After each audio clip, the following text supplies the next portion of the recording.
So everyone seemed to enjoy the last video we did breaking down a song, so I wanted to break down another one of my songs.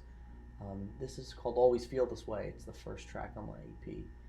Like many other songs I write, this started out on the guitar, specifically the acoustic guitar. That's typically just what I pick up if I'm going to start writing. And I was just noodling around on these two chords, F sharp minor to D major. Those chords are both in the key of A.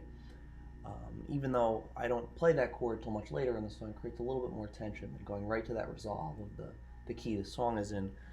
But my guitar teacher growing up would always tell me that he'd heard that when Jimi Hendrix, he would just play certain things all over the neck of the guitar because it would create different connections for those chords. Like, for example, I could play the D major here, I could play D major here, I could play D major here, I could play D major here.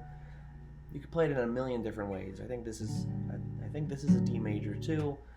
And sometimes when you do that, you see different connections. So what I was doing, I was like, oh, I'm just gonna play the same progression just up here, the F sharp minor to D major.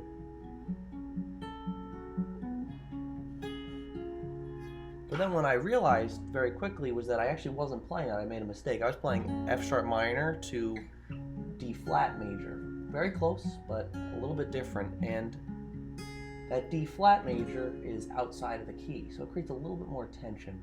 And that's where this song really started. That's where it started to build.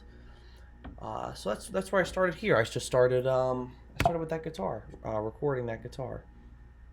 And you can hear that here. Now the next thing that occurred was I put a compressor on this. So what a compressor is it just makes sure, like, if a song hits if an instrument hits a certain level, it just sort of pulls that down. It quiets it down so there aren't all these peaks and valleys all over your song. It compresses together. So usually what a compressor is looking at is the sound of that instrument. But what I did here was something I actually learned on YouTube, just from, which is a random producer, was you can compress something, but to another instrument. And that's what happened here. I compressed this to a kick drum, and then I muted the kick drum. So basically what that means is instead of compressing it to the own sound signal coming through on the guitar, every time that kick drum hits, this compressor is going to go. And you can see that here. I have the compressor on the screen. You just see it pumping, and this creates sort of a pulsating effect on that guitar. So if I turn it off, you can hear how different it is. Turn it back on, you get just a little bit of pulsation. What's cool though is that there is a kick drum here, but it's muted. So basically I'm just using that kick drum as a timer to turn the compressor on and off.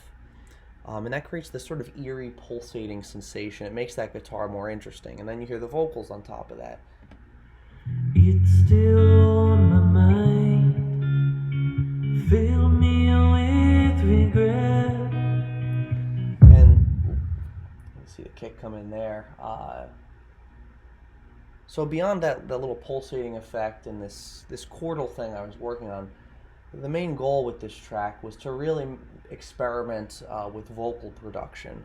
And that's where most of the intrigue in this track, from my eyes, comes from. Is I layered a ton of voices on here. So you see, if I drop down this lead vocal folder, we see a lot of different vocal tracks and a variety of effects. So for example, here we'll play here, and you're going to hear right at the end of this one line, I just throw a little echo on the lead vocal.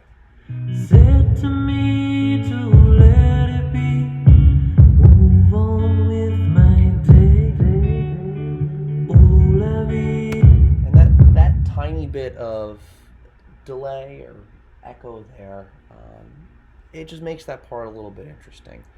So then we keep going, and the full band is going to come in. You'll notice that there's a synth bass track, and that's using the same pulsating compressor effect that we hear on the guitar. This way, swear I heard a voice whisper from the past.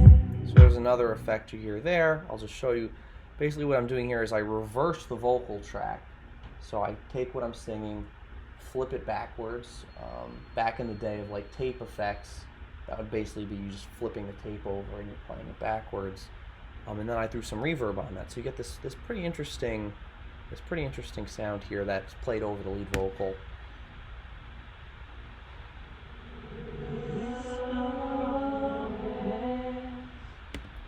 So you hear this like reverse vocal reverb effect. That builds a little bit more intrigue from that vocal, and then by the time we get to the chorus, I start stacking vocal harmonies. So this is basically me just singing the same thing over and over again, panning it to the left and right, so it creates a richness, like a sort of like a church choir effect. We'll jump forward to that, and I'll play it I'll just play the vocals.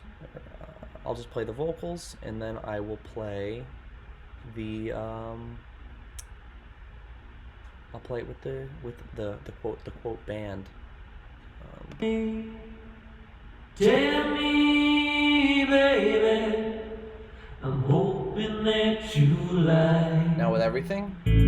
Tell me, baby, I swear that I'm fine.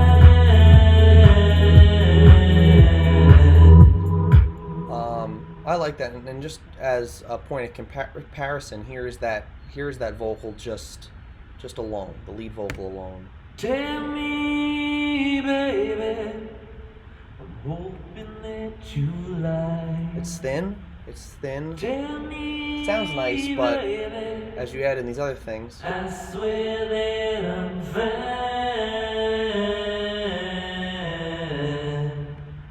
it's a nice rich tone, and you got a little guitar solo that comes in.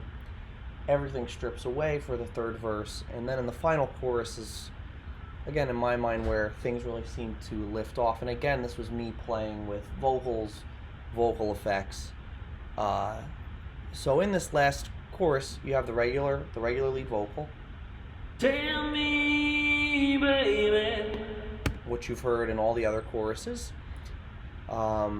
But on top of that, I have a vocoder. So a vocoder it's basically just an effect or a vocal processing that you just mess with that vocal sound wave and it creates an interesting tone. So let's just hear that vocoder alone. tell me, baby, I'm hoping that you like. Sort of robotic. That vocal's has tons of effects on it. But when you sort of pull that with the lead vocal, it just makes it sound like it's my voice, but a little bit more interesting. So let's hear that. Tell me, baby, I'm hoping that you like. And then with everything.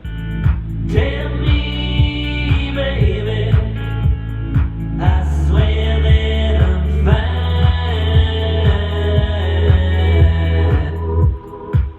And then the chorus repeats. And what I do is I believe I'm singing an octave higher, which was, it's pretty high for me, for my voice. My dad actually thought there was a female singing on this, but no, it's just good old Chris, just singing, just sort of belting it out. Let's see if we can find that track. This is, I believe, the track. Tell me, baby, I'm hoping that you like. And you can sort of hear I'm straining there. I mean, that's a very high note for me. I just sang it. I was sitting right here. I just belted it out a couple times, and I do the same thing behind that. I throw the vocoder effect. Tell me, baby, And then with that, we can hear, if we throw the other vocal on top, and the vocoder, you get a pretty rich sound. baby, I'm hoping that you like. Tell me, baby, I swear that I'm fine. And that's that's mostly what this track was. So yeah, maybe I'll do some more of these for the other tracks on the EP. Definitely check it out if you haven't listened to it already.